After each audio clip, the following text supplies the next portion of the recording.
today's session with Jennifer will help us learn a little bit more about ourselves and certainly about how to take care of ourselves. I wanted to introduce Reed, who we now have on a picture. I'm not sure what that means, but oh, there he is. And I wanted Reed before we started, and just not only to give some time to people to come in on the call. And I was right, because 10 people have joined us, 10 more people since when we started, to have Reed talk about a little of a project that we have called the Mosaic Project. And then Reed, after that, if you would maybe say a few words about the chat box and how people might use it as we're going forward, and might be able to have some time to look at parts of the chat, and we'll be kind of monitoring it to see if we could put things in categories. So Reed? Okay, I'll start by talking about the Mosaic Project, which is an effort to try to both raise awareness of the efforts of compassion and raise a little money for the ongoing enterprise of the Charter. One of the beauties of this project is that it doesn't involve any requirement from you to donate any money, though we are always welcome your donation. The way that it works is we're putting together an online mosaic, a picture made up of little pictures, and the little pictures are pictures of all of us posting our good wishes on Twitter to the Charter for Compassion. And what we ask you to do is to post a picture of yourself or yourself and others or your organization on Twitter with the hashtag Faces of Compassion, and then also tag ZoomIn, Z-U-M-U-N _mosaics. And the details are available online. Just go to facesofcompassion.zoomin, ZUMYN.com. And then you can find out exactly how easy it is just to post a picture. And for each picture that is posted, we'll get $1. And so we're hoping to get, we have matching money up to $10,000 if we can do it. So we'd sure love to have your pictures on Twitter tagging the Charter for Compassion. That's facesofcompassion.zoomin.com. You know, Reed, I'm wondering if you couldn't post that in the chat box too. I can. And then for people who would like, there's a reference to it in our latest newsletter. And so you can grab a hold of those URLs at that point and learn a little bit more and get the hashtags that you need. That's right. And I really encourage you not only to do it yourself, but to invite your friends to do it as well. It's a pretty easy thing to do. And when we're done, we'll not only have this online mosaic, but we'll also publish it as a banner that we can take and to events or present in locations such as the Dalai Lama's visit to Louisville in April. So please participate. Facesofcompassion.zoomin.com. And Marilyn, it is in the chat box now. Okay, great. I saw that you put that in. And just a little note about the Dalai Lama coming to Louisville. It is around April 17th. I don't have the exact dates yet because I'm not quite certain that they have filled in all of the blanks. But the Festival of Faiths is a really incredible gathering of 3 days of people who are artists and philosophers, people who are in the world of ethics, representing a majority of the world's religions being present. It's an intimate grouping of people, just about 500 or so, but this year, obviously with the Dalai Lama coming, it's going to be a much larger affair, and the Charter for Compassion will be involved insofar as we will have a full day of sessions that will be devoted totally to the Charter and the work of the Charter. So I think that that's about it for introductions. I'm glad we took this time because we were able to get about 33 more people online from when we Marilyn, started. Yes. I'd like to Oh, I'd like to describe a little bit about the way that the process will work. yes. Since Jennifer will be giving the bulk of the presentation, you are able on your screen to simply pin her video.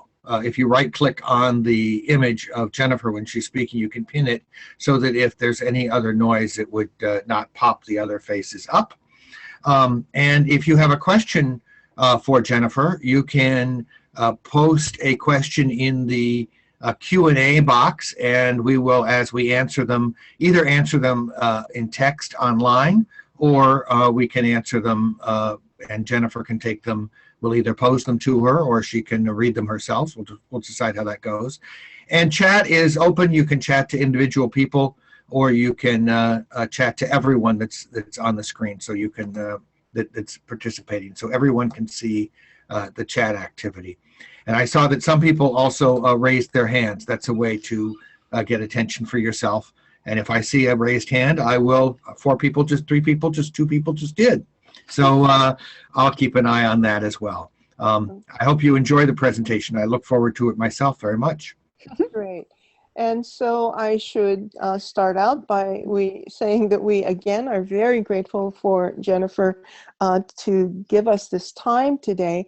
And she is a partner for the Charter for Compassion, a published author, a spiritual ecologist, an editor, a writing coach, with a primary objective to serve others that they may step into their own lives more fully with passion, wholeness, focus, fluidity, and with their own voice. And that is something that we all need to grab hold of in these days. So Jennifer, I'm going to turn this over to you, and certainly you might want to say a few more words about yourself before you start.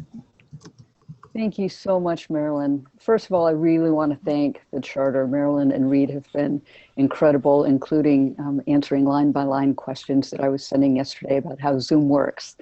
Welcome to all of you. This is my first time using Zoom, and it might be my first time not actually seeing my audience. So it's not as interactive as I'm used to, so bear with me. I do have some notes, some talking points to guide you through today.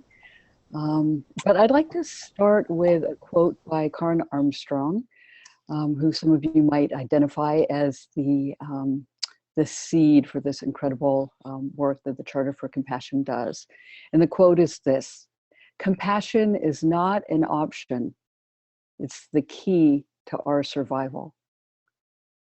And what that means to me is that in these trying times, if we get aggressive and angry and clinging, clenching around the things that are disturbing to us, that cause us grief, that we're afraid of, it really does just sort of amp up that tension and the aggression we already feel. So what I'm calling for is for us to become softer and gentler in the world. And that's kind of a vulnerable place to be. So it does require a little bit of courage. And what I'll do today is offer you some practices, roughly 6. You'll have an opportunity to directly engage 3 of the writing practices ever so briefly, just to kind of get you started on how those feel. And I will describe 3 nature-based practices. These are things that I use personally as well as in my professional work. I think for now, Marilyn did such a lovely introduction that I will refrain from saying more about me. But what I would like to do is tell you how I envision the next hour and 20 minutes or so unfolding for all of us today. And I'm really relying on Reed, especially for tech support as we move into the final portion of this. So first, I'm going to give you some background about practices generally. What are practices? What do they mean to me? How are they? What is sort of the intention for them? And then, as I mentioned a minute ago, I'll give you a very, very brief time to kind of experience some of these so that you have some sense of how they might work for you. I'll give you some very simple how-tos for the nature-based practices because we are inside after all. I trust you all are, I am right now, but the idea is with the nature-based practices to actually get ourselves outside. And so I'll give you some ideas for how to do that. And then I will offer an invitation to action based on what we've done up to that point. And finally, the last half hour or so, I'm hoping will be a question and answer time where we'll be able to, you'll be able to ask whatever questions you have. And if people don't have questions, then certainly we can go in a little bit to how we can adapt these practices so that they really work for you, because we're starting with where we are with these practices. We're not striving to be somebody else. We're not, we're putting aside our overachiever hats and we're just showing up to these practices. Okay, so let me give you a little bit of background, very, very generally. The practices that I offer are about deepening our understanding of our inner landscape, what's going on with us, especially in a time like this where some of the emotions and feelings and thoughts we're having are a little bit complex or conflicted. They're not tidy, you know, I'm not just sad or I'm not just afraid. I might be a lot of different things at the same time. And also generally these practices are about building a more rooted experience of our outer landscape. And literally, I mean the natural world, but I also mean relationships with others and our work in the world. So what are practices? They are intended, the intention behind them is to use them over and over again over time. And some of the things I offer you today are things I've been doing for 20 or 25 years. They're all, practices are also, they're like learning to play an instrument or running a marathon or learning a new sport. We do that thing over and over again to become more adept at it, not to become better in the sense that we think of, oh, there's a right way to do the practice or the wrong way to do a practice. Generally, I think what we want to do is to step into our lives more fully, to step into the world with more compassion. And how do we do that? Well, we might not know how to do that all at once, especially at a time like this that is challenging for so many of us. So practices are repeatable. They're very, very flexible and adaptable. And again, we'll have an opportunity at the end, or you can ask questions about this, how we can modify and tweak these practices so that they're really useful for you and where you are in your life right now. Practices are about right now. They're about this moment. And what I might choose to write in my journal right now might be different than a little bit than what I wrote 2 hours ago when I got up this morning, or what I might write tomorrow when some other things in life happen that shift me a little bit in my inner landscape. Practices strive for honesty. And with the writing practices, the beauty of these is that nobody needs to see what you write. So you can be as honest as you need to be on the page. And it's a way to kind of get these feelings and things we're thinking out of us a little bit, which can diffuse them a little bit, defuel them a little bit. Practices offer surprises and they can be very spontaneous. So we do practices with the understanding that sometimes they're going to come a little bit easier to us. That is, they'll feel a little bit better. And sometimes we show up to the page. I show up to the page. Wow, I really don't have anything to say. I have no idea how to untease this. And so what I would encourage you to do today when we do get to the writing practices is to really just let go as much as possible your expectations about how the writing looks on the page, what is actually coming out. Because sometimes there's a lot of, I like to call it the crust, a lot of stuff that's just there that needs kind of scraping off or moving aside so that we can really see what's there. And that comes over time. So trust your process, trust the writing and engage in that way. The beauty of practices is that we get to do them however we are in a moment. And if you're like me right now, you might have a little bit of grief that's hanging out. And that's one of the areas that we're going to talk about in a minute, and that you'll have a chance to practice moving through. So what do writing and nature have to do with all of this? Writing is a safe place to say, to convey, to write whatever it is we need to write. Sometimes in the privacy of a journal. The writing page doesn't judge us. It merely holds what we put down upon it. Writing is a process. We are part of the natural world and we are of nature. So why not get out there? Why not engage it? Why not build a relationship with the natural world? Nature also does not judge us. It merely holds and sustains us. Nature is inherently in process, as are we. And when we are vulnerable, seeking something, unsure about what to do next, or we're sad or afraid or whatever, we need to have ways to get these things out of us and to move through them. I say this a lot to people I work with, that we're not stepping over something, we're not avoiding that thing that's challenging. We actually want to step into it however we can in any moment, just so that then we can move through it. So in trying circumstances, I have identified a threefold pattern for moving through to wholeness, what I'm calling the antidote. By the way, I recognize that some of you might not actually have video capabilities. So when we get to the portion of my presentation where I'm going to have visual images, I will do my best to describe what is there so that people with audio only can still participate fully. So what is this threefold thing that I'm going to discuss today? One is acknowledging the grief. And grief is, for me anyway, is composed of what I fear and what I fear I might lose or what I might have already lost. We're also, the second piece of the antidote is to embrace compassion. The Charter for Compassion has taught me a lot how to do that. And it's compassion for ourselves and it's compassion for others.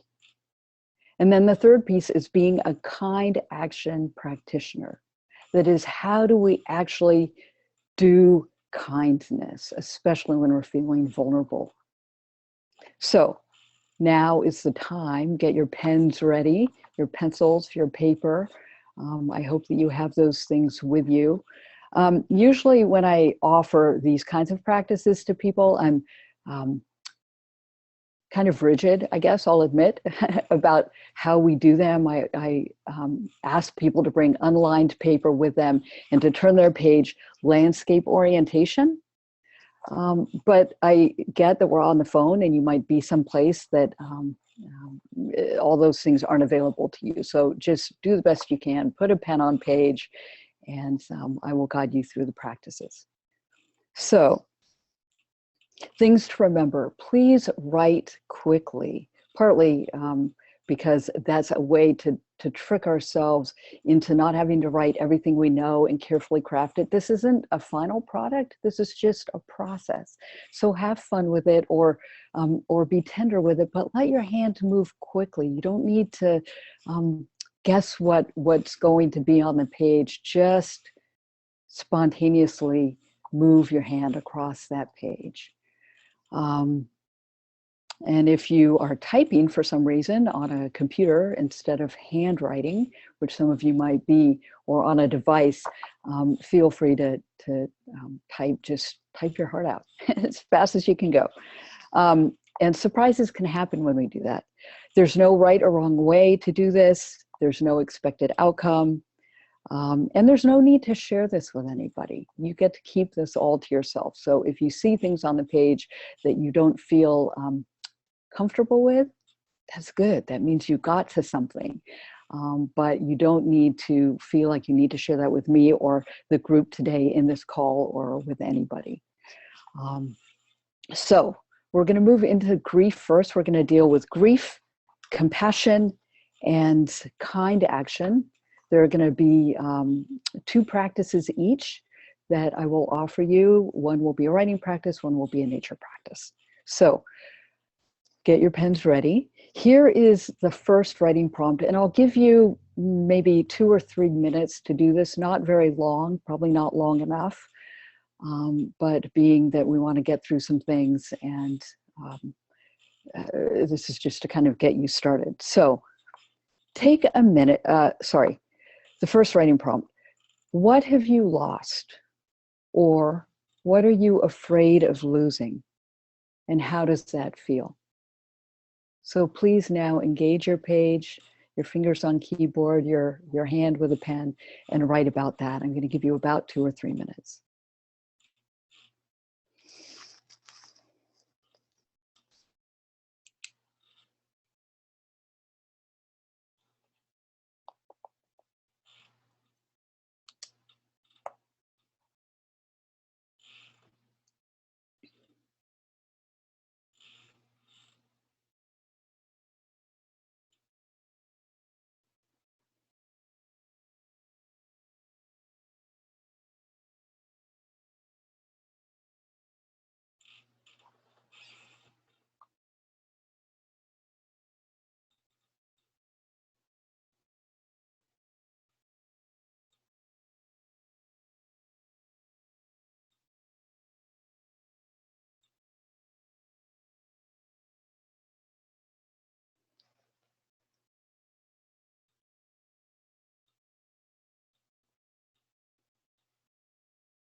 So finish up your sentence, your thought.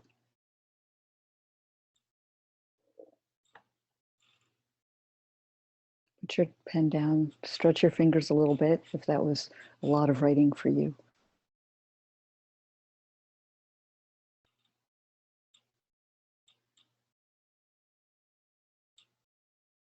Just sit with that for a second.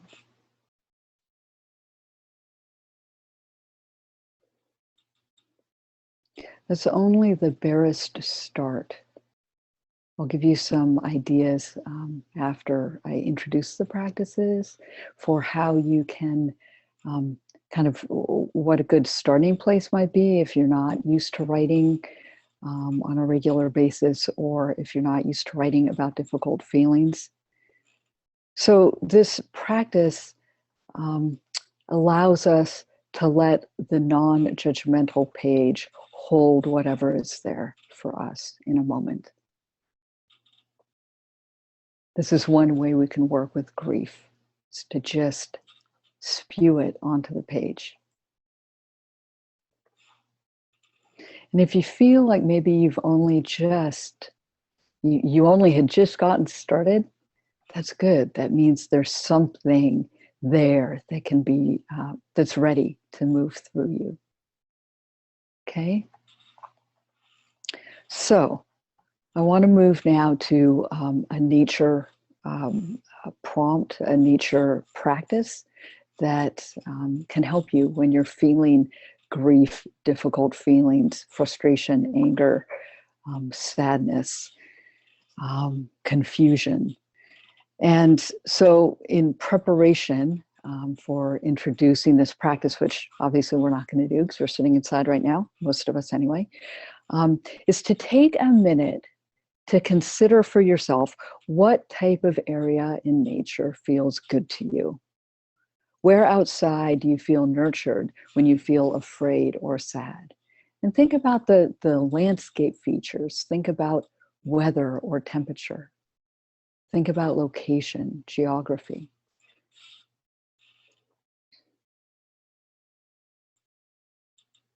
Feel free to write any of these things down for yourself.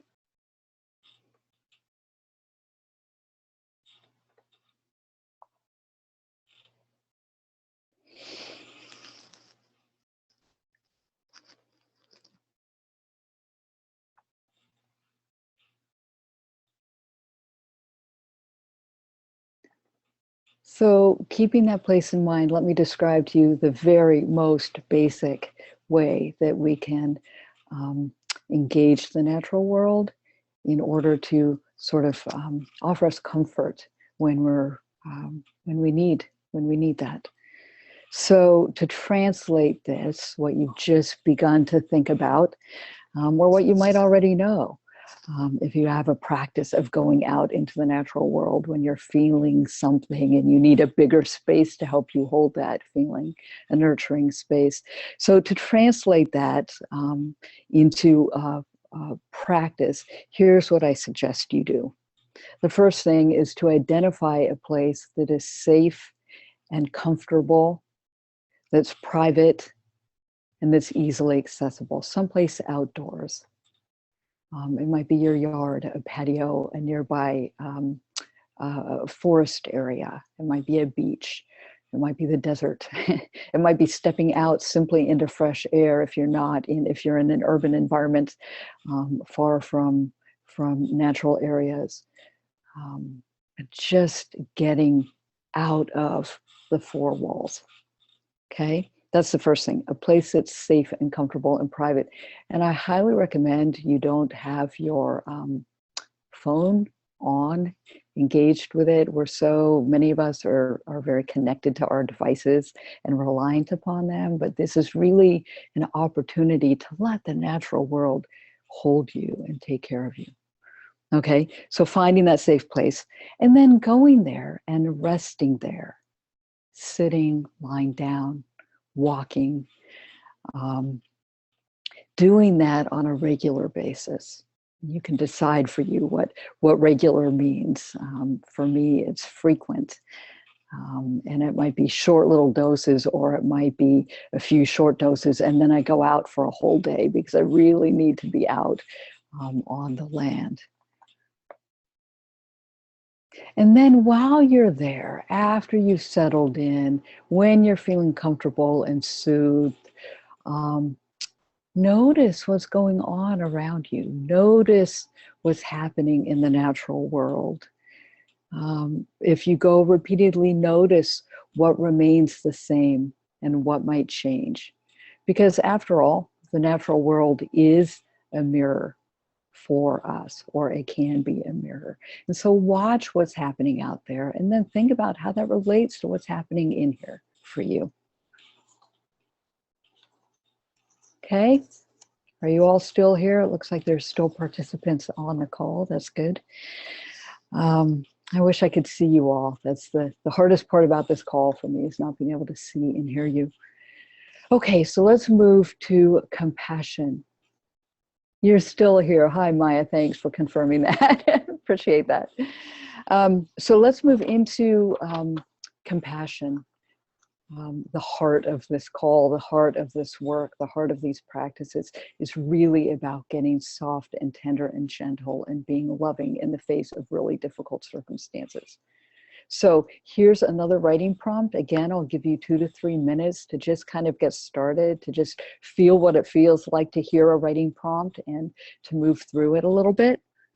So here we go. What things do you do to take really good care of others who are hurting?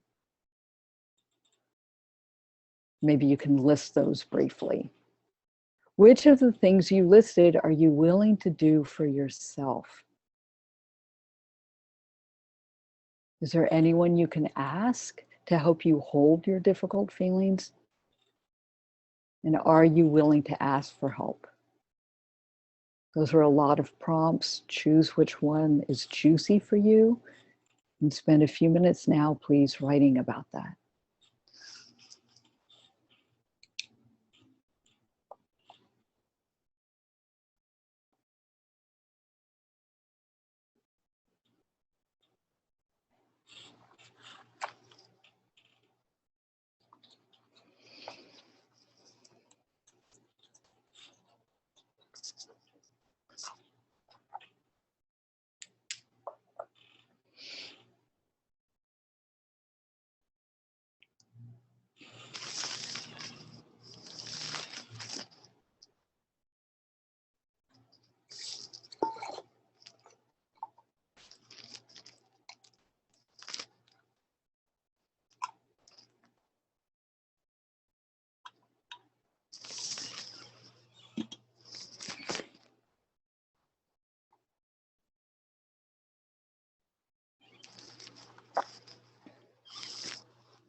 Okay, so I've got a request to repeat that prompt.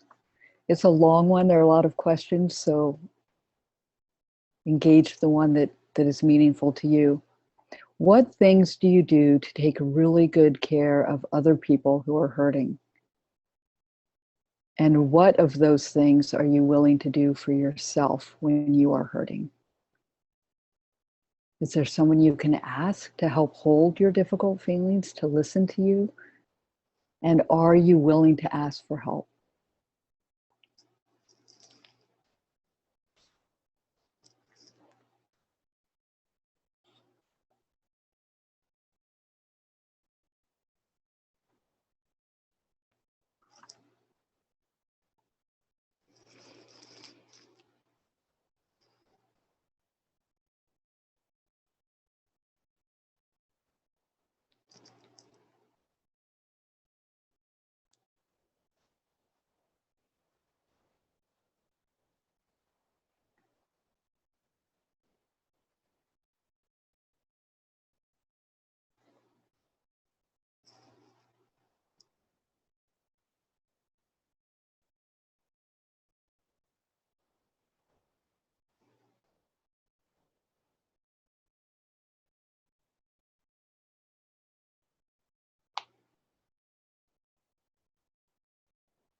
Okay, just take another couple seconds and finish your sentence or your thought.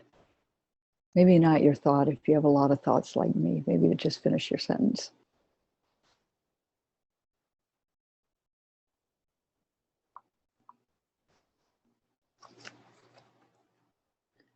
Put your pens down. Remember to breathe.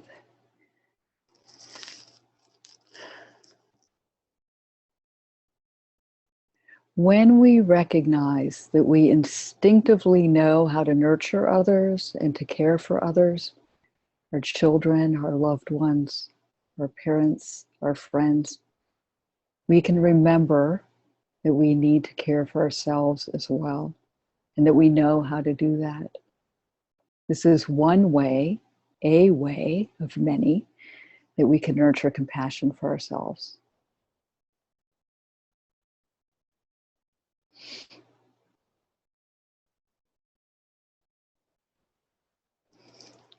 So now I'd like to offer a little example I will model for you. One way that we can begin to use nature, the natural world, as a way of generating compassion. So I have some images here. And for those of you who are not able to see images, if you're on audio only, I will do my best to describe what I have here.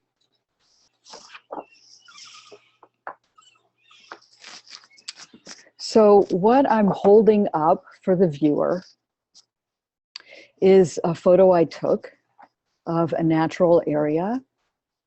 It's a tree with a few small leaves still left on it, a thin tree. It's standing beside a lake.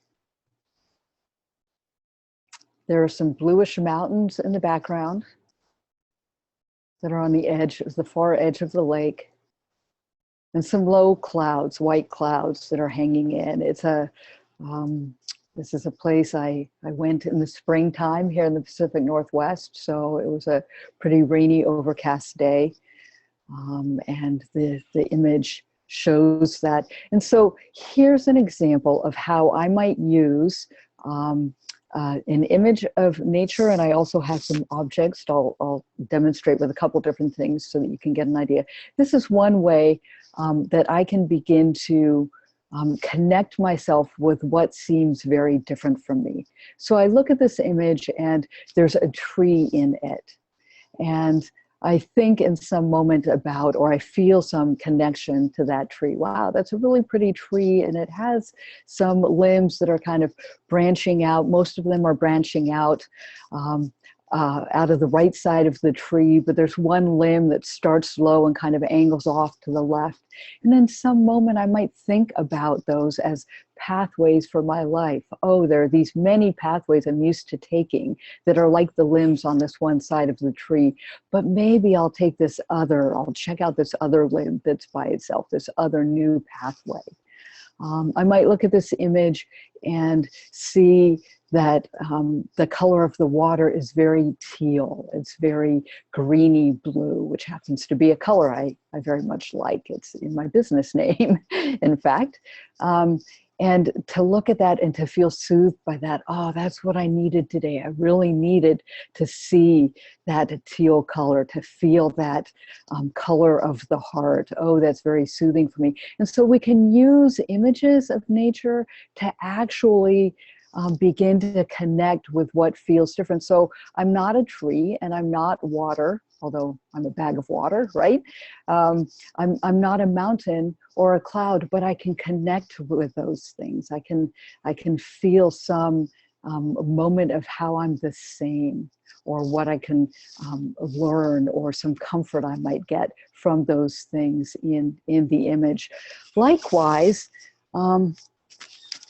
here's a stone. I'm holding up a very flat gray stone. If you only have audio, I'll hold it close for people who might be able to see. It's a very ordinary, very thin, flat, oval-shaped stone. And it's one of those stones that's good to hold in the hand and to feel comforted. In some moments when I'm out on a beach, I happen to be in a very calm place the day I collected this stone. This was very much a reflection of what was going on the inside of me. I felt peaceful and smooth, and I didn't have a lot of sharp edges going on in my inner landscape that day. So we can use things in the natural world, objects from the natural world, as well as images of the natural world, to begin this process of connecting with what seems different than us. And so translating that to an actual outdoor experience, what I'm in shorthand calling a practice commonalities with nature, is to go out into the natural world and focus on what seems different from you. A tree, the water, some creature. And looking at that, think about what you actually have in common with that. The tree uses air, we breathe air. The tree stands rooted and strong as the winds come and blow its boughs and its leaves, like we stand now, hopefully a little bit rooted as the winds of change and difficulty are moving through. I do see some questions coming in, and I will try to remember to answer all of those when we get to that portion. Thank you for your questions. I appreciate you guys being engaged. And then the third piece of this simple outdoor practice of connecting with what we see as the other is appreciating our sameness, appreciating what we learn or receive from what seems to be very different from us. Because when we can find our sameness with a non-human being, a plant, an animal, a creature, a landscape, it reminds us that we also have the potential to find common ground with other human beings who might feel really different from us. This is a way to nurture compassion for others. So I'm going to move into the final third of the practices, the kind action piece. This is where we really start taking our what's going on in us out into the world. We start practicing what we're preaching, what we're feeling, what we're hoping for, who we aspire to be. So here's a writing prompt. Again, you'll have several minutes to write about this. Get your pens ready or your fingers on the keyboard. The writing prompt is this: how can you actually begin to act more kindly in and toward the world? Create as long a list as you can right now.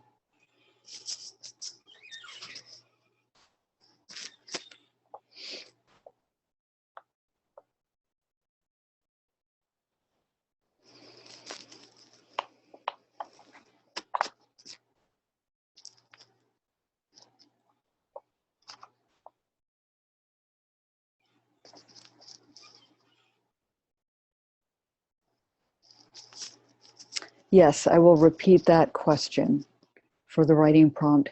How can you actually begin to act more kindly in and toward the world?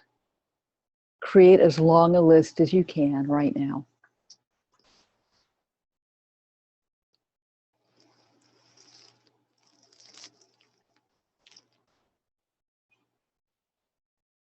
You're welcome.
just take another 30 seconds or so.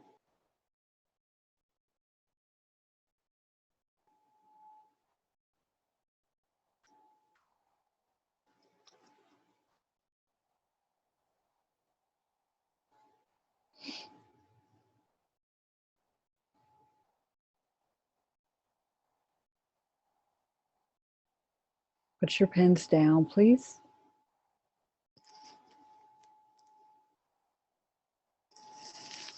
Remember to breathe.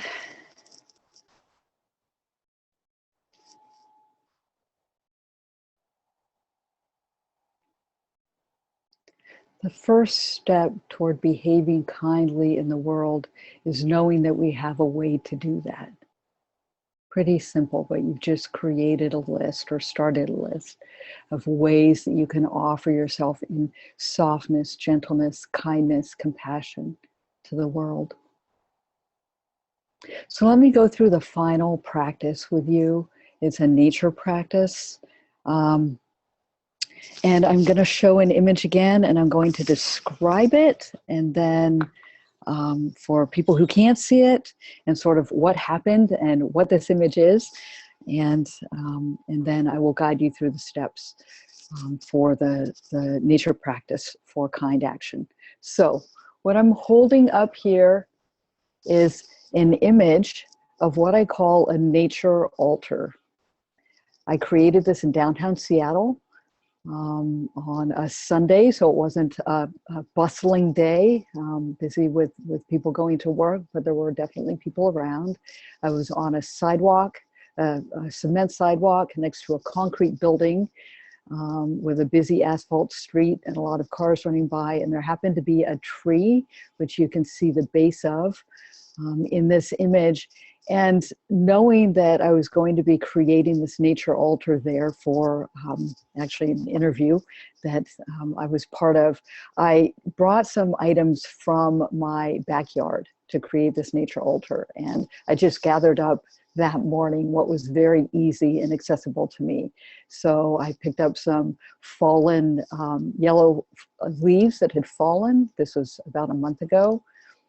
I picked up a couple rocks that were in the yard.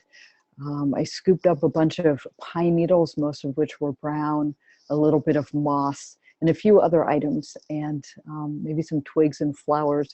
And there happened to be a tree, oddly, that was down, had fallen down, had been broken off of a tree nearby. And so I was able to harvest a little bit of that twig item to put around the image. And so what I have here is a circular image of objects and items from the natural world.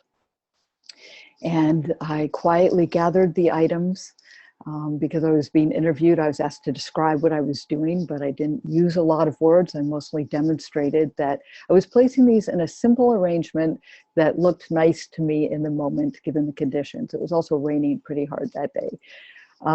So I show you this because one way that we can begin to offer kindness freely without an expectation of being thanked is to make some beauty in the natural world. I like to thank you, someone just said it's beautiful. It is, it's a nature collage. As Arlene just posted on the sidebar. So what I like to do is to go out and to just have some quiet moments, to make something that feels nice to me, that feels pretty to me, that doesn't harm the natural world. So I'm not yanking things out of the ground or breaking living items, but using just what might be around on the ground. If you happen to live in a location where there isn't a lot, we're in a very abundant, rich natural area here in the Pacific Northwest, but if you're not, there are ways, even in the desert or at a patch of dirt, to create a very simple design. And so again, finding an outdoor space. look at what covers the ground. Is there anything you might collect that's fallen, some seeds or twigs or dirt? Just a quick example, I facilitated this process with some students in the Berkeley area several years ago, and we were just at a local city park, and the area where we convened to do some of these practices was just kind of a dirt area. And the students made this really elaborate spiral that they kind of took the dirt with their hands and fluffed it up into these furrows and made a spiral. And that was the beginning of their act of making beauty in the natural world. And so then find and collect a few of these things that you might see, or think about how you might shape the dirt into a pattern that looks pretty, or even using the tread of a shoe and making some prints on the ground. Place the objects, if you have objects, in a circle, or create a circle. That's the simplest way to do it. But some of you who are clever and creative might get more elaborate. Do what is pleasing to you. And the intention is to really just enjoy this process, to get your hands touching the dirt, touching the flowers, touching the twigs and the rocks, and just to connect in a beautiful, calm way with a natural area. When we offer beauty for no reason, and with no expectation of a thank you, the tree is not going to verbally say thank you. Although you might imagine when its boughs sway in a beautiful, graceful way, that's an acknowledgement of your effort. When we do these things in this way, we've moved into kind action. And if we can do this in the natural world, I think we can also do it in and for the humanity that is around us. This is a way to spread goodness and light during difficult times. So that is the end of the offering of 6 very, very simple practices. We can talk about ways to modify these to make them more challenging for you, or to make them simpler for you if that's where you're at. And please send in a question if you would like guidance with that. But I want to just make a note here, a few notes about self-care. Because we're talking about grief, and we're talking about being vulnerable in the world, and being kind when we're feeling a little sensitive ourselves. And so self-care is really important. And using these practices on a regular basis is also really important. They have a lot of potency when we repeat practices over time, because we learn naturally how to deepen them, how to make them meaningful for us in any given moment. So self-care, one way to do self-care with especially with the grief practices, the parts where we're really moving through the things that feel challenging for us, is to dose the amount of time that we do those practices. And what I mean by that is when we take medicine, hopefully, we don't drink the whole bottle at once. We take the recommended amount, an amount that taken regularly will make us healthy. Restore us to wholeness. And this is what these practices are. So if you're really challenged by writing your feelings, your anger, your fear, your feelings of despair across the page, then limit the amount of time each time you sit down to do that. Spend only a few minutes doing that if that particular one is challenging for you. But if it feels really good to lie down in a hammock in your backyard and enjoy the warm breeze on a summer day, then spend a little more time doing that practice until you've restored yourself a little bit. Okay, so there are ways to work with these very, very basic practices. And again, I tried to make them really, really simple today, partly because we're not out in a natural space and we have a very limited amount of time, but these can be as complex and elaborate as you need them to be. Another way to really do some self-care is to take some quiet time alone every day.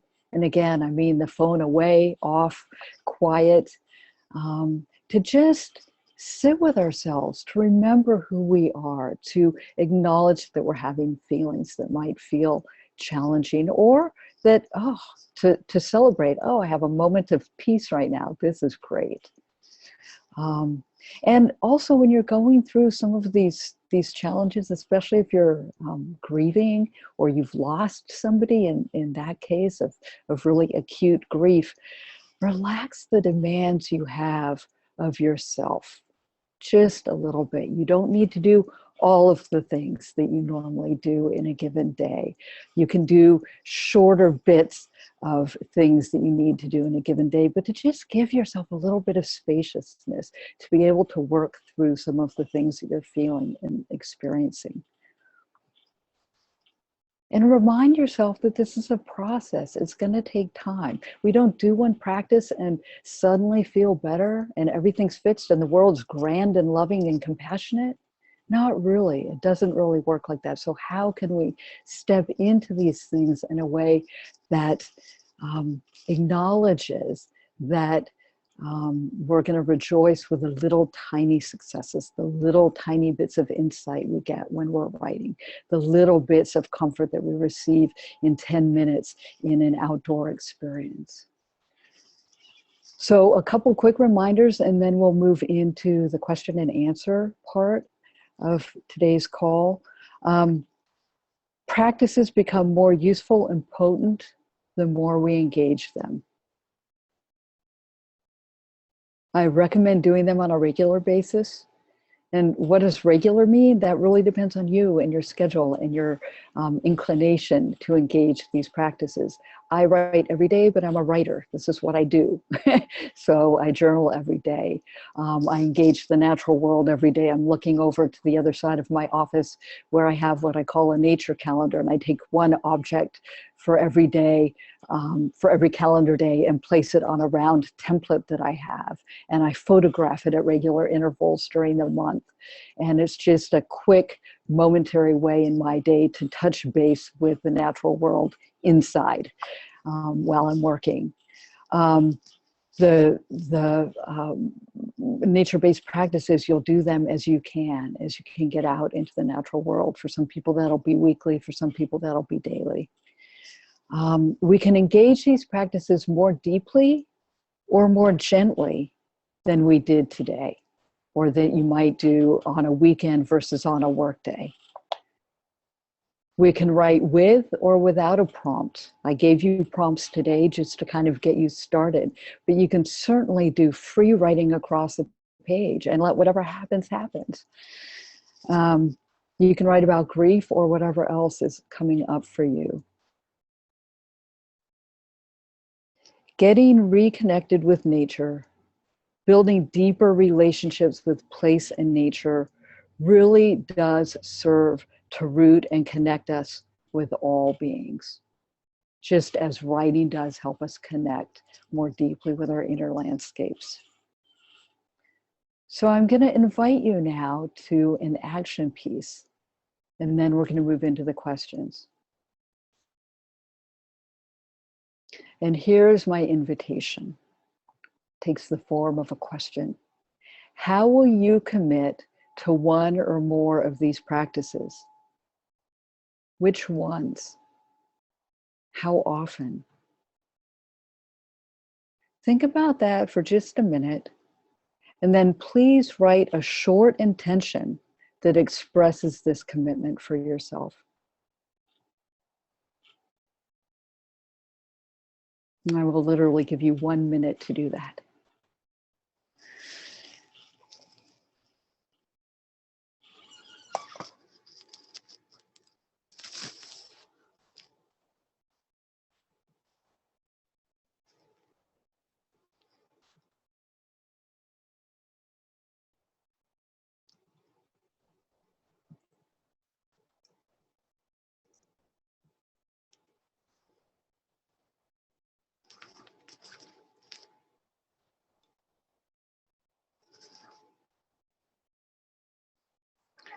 And Angelina, hi Angelina, asked me to repeat that invitation to action. How will you commit to one or more of these practices? which ones, how often, and then write a short intention that expresses your commitment to yourself, to the world.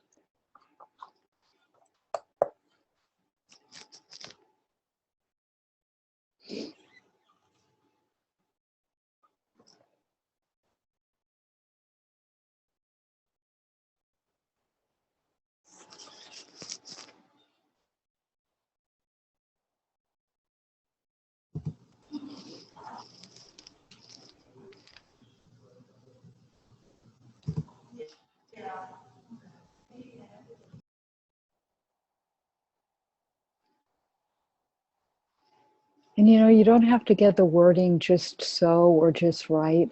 It's just a way of capturing quickly what it is you feel willing to do, what you feel inspired to do, what you feel you have enough energy to do.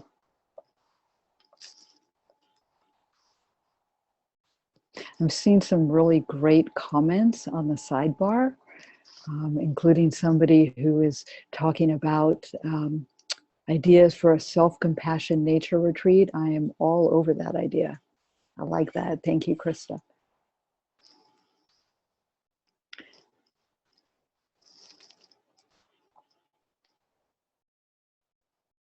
So I'd like to move into a Q&A, a time for you guys to ask questions, to make comments. I just want to read one quote because I just don't want it to get lost at the end of the Q&A. It's a quote I just ran across, and some of you might also, if you subscribe to the gratefulness.org daily quotes. But this is by Anne Zwinger. And here's the quote. Dryness promotes the formation of flower buds. Flowering is, after all, not an aesthetic contribution, but a survival mechanism.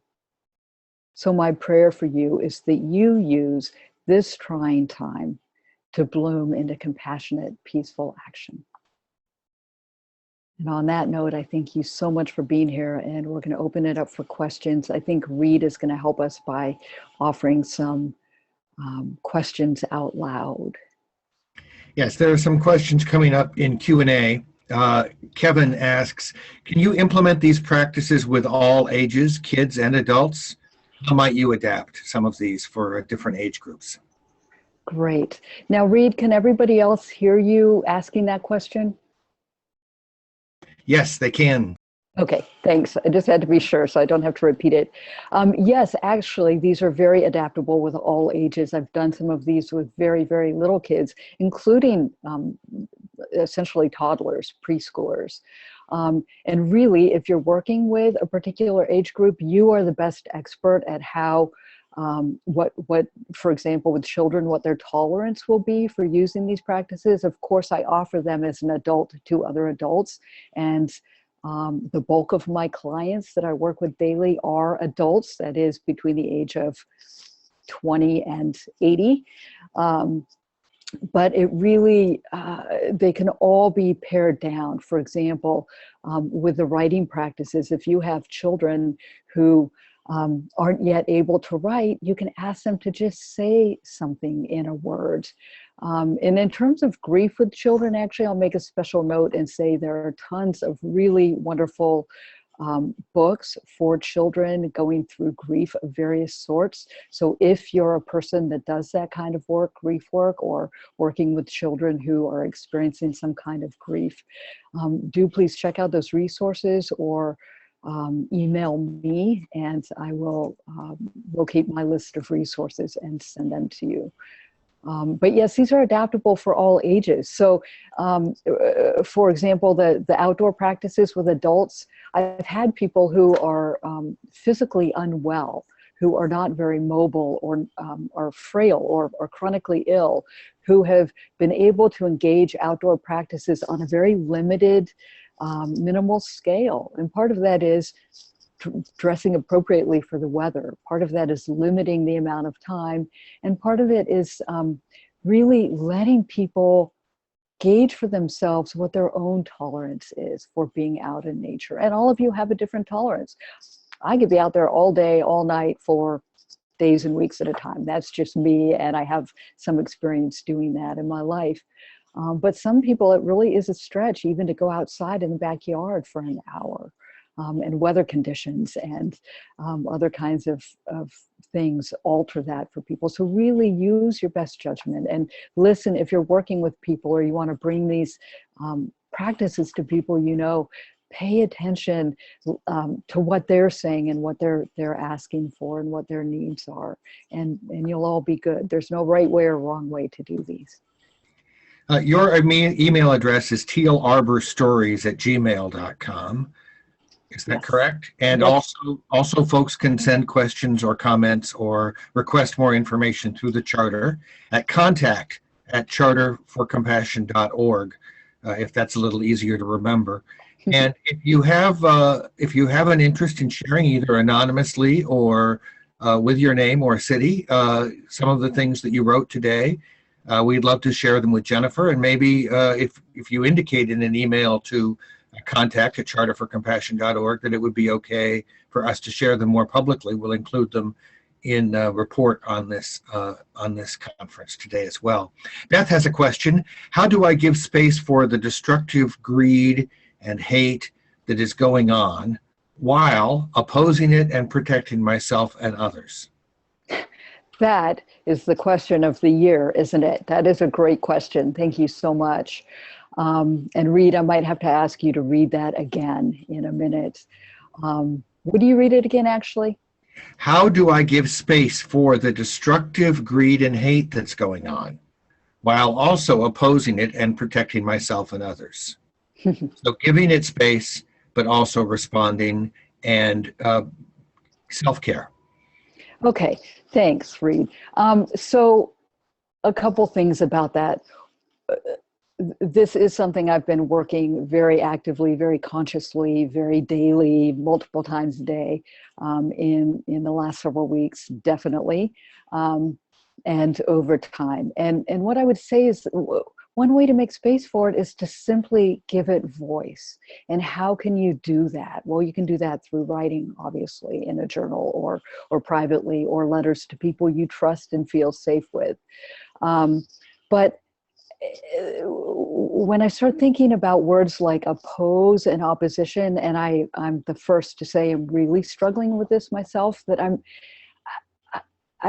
really inclined and feeling myself moving away from those kinds of words, like fighting injustice or opposing hatred, and moving into words about how can I move into this and just feel the sharp points of this right now, and then step forward with my best foot. And my best foot today might not look like my best effort tomorrow. Today I'm feeling strong and joyful and peaceful in this moment because I'm all with all of you. But in another moment, I might be feeling a little bit more tender again, or afraid, really afraid of what I feel I might be losing, or we all collectively might be losing in the near future. And so depending on where I am in a moment, I can step in and really, when I get out of myself and my own feelings for a minute and offer myself to somebody else in service, that's a great way to just give myself a little space and a little break, which is what I did several weeks ago. When we got some disturbing national news, for some of us, disturbing national news. And I actually had already planned that next day that I was going to go out and do some random acts of kindness, because I had to be thinking about somebody else for a minute and offering myself. And the other thing I would say about opposing and having space for those difficult feelings is that acknowledging them is a really good first step, and then allowing them to be, and knowing that that's where we are, and that we're going to each find our little piece that we need to do that will actually be a positive, loving, compassionate response to what's happening. But until we get to that place where we feel the inclination for the kind action, we can still just sit with the difficulty. One final thing I'll say on that question is, I heard a wonderful statement by an activist, a woman I heard speaking years ago in downtown Seattle, who said, I've given you all these inspirational ways to kind of go out and make change in the world. But what I would say first is, don't go home and make a list of all the great things you're going to do to be a hero in the world. Sit first with the pain. And after you've sat for a while, maybe a long while, like many months, then pay attention to what comes up as the spark, the inspired next step. So that's what I would offer you. Thank you. That's a long-winded answer. We have another question about retreats. Krista asks, have you offered these practices in a retreat setting? As you're speaking, I've been thinking about the ways I can change my usual New Year visioning retreat to be self-compassion in nature. It would also be a good way for me to help me and others embrace winter here in the Northeast. So talk a little bit about retreats and ways that you've used these practices in a retreat setting. Great, thanks. So what I've typically been offering in recent years is what I call workshops. They're often like retreats because it's tender people like yourself who really want to engage these practices, and we come together in intimate settings and do this work, sometimes in natural landscapes. But I am officially offering what I am calling a retreat at the Whidbey Institute in April for several days. Whidbey Institute is a place here in the Pacific Northwest on an island called Whidbey, and it's a beautiful natural setting and has lodging. And these kinds of practices I use over and over in many, many different ways, very many different versions of them. And so whether I call it a workshop or a retreat, there are sort of these same basic creative and writing-based and nature-based ways that I work with people. And yes, the new year is a great time, especially just after the solstice, when we're celebrating the coming of light, but we don't really see it yet because it's still really dark and cold. And I use a lot of these practices also at those kinds of turning points, both individually for myself and with my family, but also with officially in my business with groups in natural landscapes or in cozy indoor settings where we have access to the natural world. And so, yes, please do those things. And if you're interested in talking about that, I'm very open to giving you more ideas or hearing your ideas or talking about that more via email. So could you give us a little more information, Catherine asks, about yourself and your work? Where do you work? What's the purpose of your work? Wow. I always get a little bit stuck when I have to talk about myself, partly because I could either say nothing or I could talk for an hour, and I would like to find a balanced place in there. The first thing I would say is if you go to my website, you'll have way more information than you ever wanted or needed about me and the work I'm doing, just because there are many, many pages on the site, and it's very current with activities and reviews of things I've done recently and that sort of thing. But primarily, I'm a writer and a spiritual ecologist. The shortest way I can say what for me being a spiritual ecologist is really just seeing the sacred in the natural world and the sacred in nature, including human nature, and using that connection with the divine or the sacred. And it's not sectarian, it's not religion specific, but finding that divine or that sacred in all of us and in the natural world, and using that as a way to launch ourselves into a more compassionate way of being in the world. And one way I do that is through deep story work with my clients. And again, I'm happy to say more about that another time, or check out the website, or please email me personally and I'd be happy to respond. Thanks for your question. There's a question about Tonglen, the Tibetan Buddhist practice.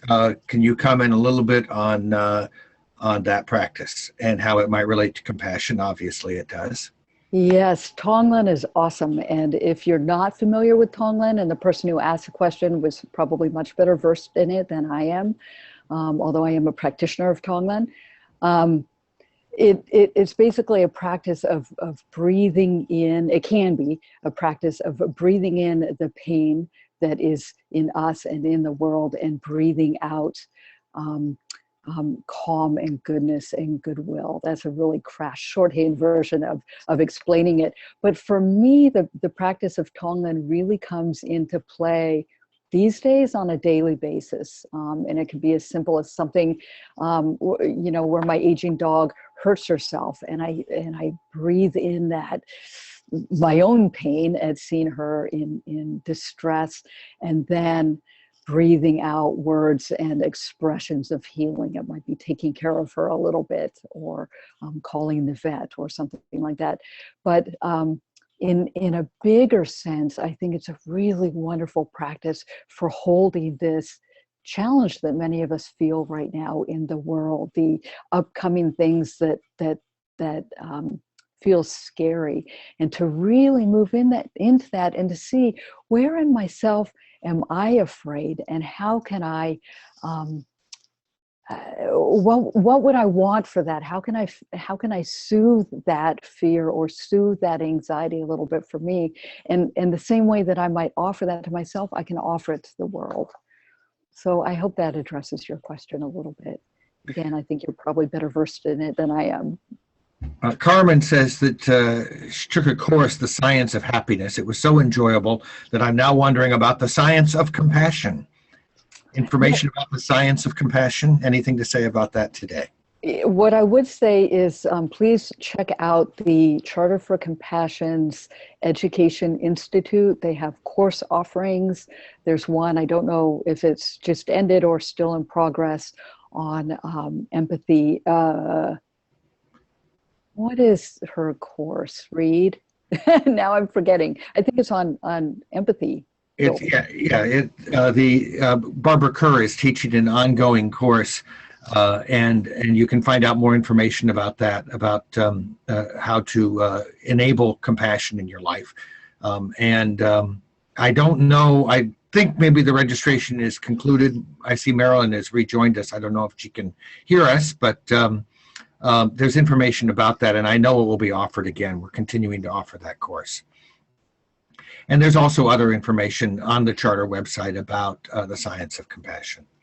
And I guess I can branch out, since I'm just Jennifer of Teal Arbor Stories, and say something that isn't exactly Charter for Compassion based, but certainly consistent values. And one is down in Berkeley, there's the Greater Good. I can't remember the whole name of it. If you write to me, I can give you the full name and link you to their newsletter. But there are all kinds of organizations out there now looking at the science of compassion, including gratefulness.org. There are articles on that website often. The Greater Good Center, all kinds of individual practitioners I know who are looking at this stuff, mindfulness professors down in Stanford, and all kinds of people. So again, if you want specific resources, my brain functions better when I have my fingers on a keyboard, and I can actually send you resources if you want some. So feel free to email. Yes, I did find the Greater Good website, and I believe I put it in the chat box. So exactly, yep, thanks. Yeah, I see. If people are interested in that, then that's a great place to start as well. Mm-hmm. And yes, there's a myriad of research that shows the relationship between our hardwiring for compassion and the kinds of ways that practicing and making compassion more potent in our lives has long-term consequences for our own health as well. And the name of the course that Barbara is teaching is Emotional Intelligence for a Compassionate World. Right. Her stuff is great, by the way. I took her course. This is a little plug. I took her course as kind of a sampler, as a prospective facilitator for the Education Institute, the Charters Education Institute. And her course was fantastic. It was really thoughtful, thought-provoking, heartful, most of all. Joan Levine says the Compassion Listening Project at compassionatelistening.org has teachings throughout the country. She says we in Portland are compassionate listening facilitators, and they have a workshop coming up this weekend. So go to compassionatelistening.org, and I'll put that in the chat as well. Great, thanks, Joan. Sounds awesome, actually. let's see. Joan also asked if you could, at some point before we wrap up here, repeat the quote that you shared, which was so lovely, as we were going into this section. So the final quote, the Anne Zwinger Yeah. quote, I will repeat it. Dryness promotes the formation of flower beds.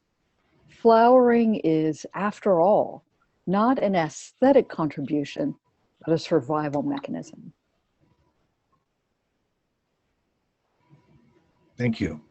And I'm happy to type that out or send my notes to anyone who wants them to, by the way. Yeah, we'll put together a report on this presentation, and everybody who registered will get that information as well. So, Great. So you and I can talk about what those things are and make sure that we get everything in the report. Great. I don't know if you have some final thoughts. We're kind of getting close here to the wrap up. I saw some question up here in the queue I wanted to address. Let me just look for a second here. I'm sorry. No, they've been coming in all along, so no worries. Oh, there was a question about elephants. Oh yeah, the elephants behind me. Actually, you should be able to see there are 7 of them. They cannot be separated. I bought those elephants in Burma in 1996 when I was there doing some research, and I bought them because they were neat and they're hand-carved wood elephants made by the gracious, lovely Burmese people. And I bought them, and I've had many. I've moved all around the country over and over again since I've had those guys, and there's still 7. And apparently it's not very fortuitous to separate them out or to lose anybody along the way. So I'm just grateful that I have all 7, but they're just up there because neighbors have fun walking by and seeing the elephants marching up the road. So that's all.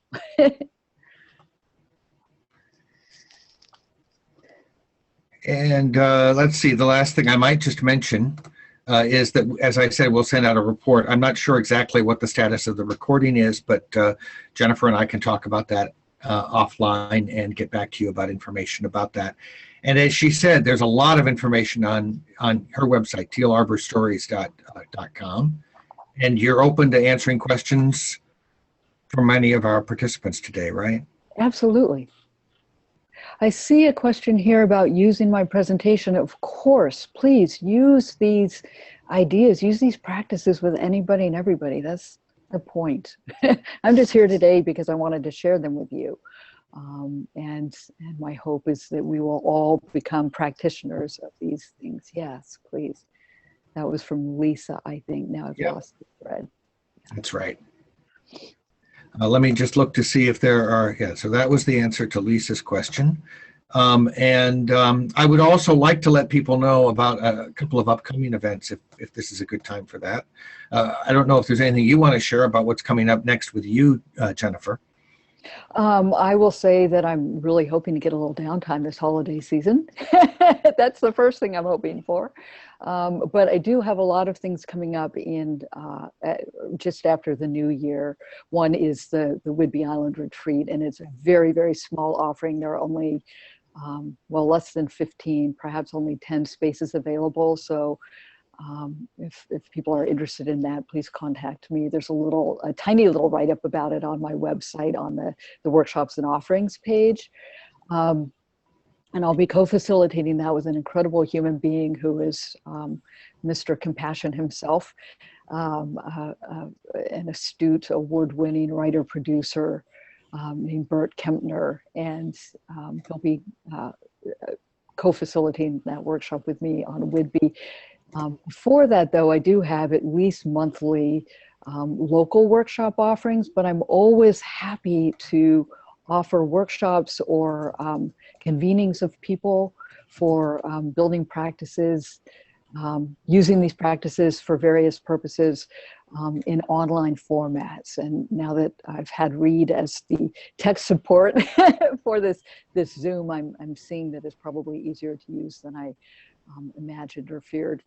And so there are a lot of different ways. Most of my clients actually I work with online. So I would say if you're interested in any of these practices or you have a group of people who are interested, please let me know, because I do, I can offer these things, especially via Skype, where we can have some direct engagement face to face. Well, and with smaller groups, it's definitely possible to do that with Zoom. Yes, yes. I think the format does the name of the host doesn't matter. It's that a lot of these programs are capable of doing that sort of direct face-to-face engagement. So yes, I have things that I offer on a regular basis, and I do work with people one-on-one. So for people who want a little more intensive and very specific, focused on their project, writing or otherwise, I work with people in that way. And Larry Downing notes that he suggests Greg Boyle videos as something that you might want to look for. Thank you. I'll check that out. And then, I'm sorry. Sorry, Reed. Is there a way that we can capture the information that's in the sidebar? People are sending in a lot of good links and things. Yep, I will be saving the chat, and so I'll send that to you as well. Great, thank you. And we can include material that we get from there in our report. Great. One other quick thing I was going to say in regard to my offerings is that I am going to also make an online curriculum available that has some of these practices and some other things as well. And that should be available starting hopefully February-ish. And that would be a rolling, people can sign up whenever they want for that sort of thing. So I am trying to sort of expand what I'm offering and how I'm offering it to be accessible to a broader audience. I want to let people know that we have an upcoming event in February. We have a process called Global Read, where we invite everybody who is interested to read a book together, and then we have the author join us, and in this case, the author and a main character in the book. We're reading How Fast Can You Run by Harriet Levin Miller. And How Fast Can You Run is the inspiring true story of a 5-year-old boy's flight from war in southern Sudan and the journey to find his mother. We're going to be doing the read, the online Zoom call, on February 22nd. And you can register for that on our website. But you can pick up the book and start it before you even figure out where we are to register. How Fast Can You Run? Harriet Levin Miller. So that's February 22nd, and we hope that folks here will join us for that call. And we're always looking for volunteers, especially to help work in our education, environment, restorative justice, social justice, and our women and girls sectors. So if any of that sounds interesting to you, contact us at contact@charterforcompassion.org. And also, if you have notes from today's session with Jennifer that you'd like to share, you can also send those to contact@charterforcompassion.org, and we'll share them with her. And if it's okay with you, with everyone else. Thank you. Yes, as I'm seeing in the chat, thank you for your wisdom today. It's been wonderful. Thank you all so much for being here. It is such a pleasure to just sit here in the comfort of my own office and be able to offer very, very simple practices to you that you can embrace in whatever way works for you. And I wish you all blessings. May your hearts be peaceful and well, even in trying times. Bye-bye, everyone. Bye.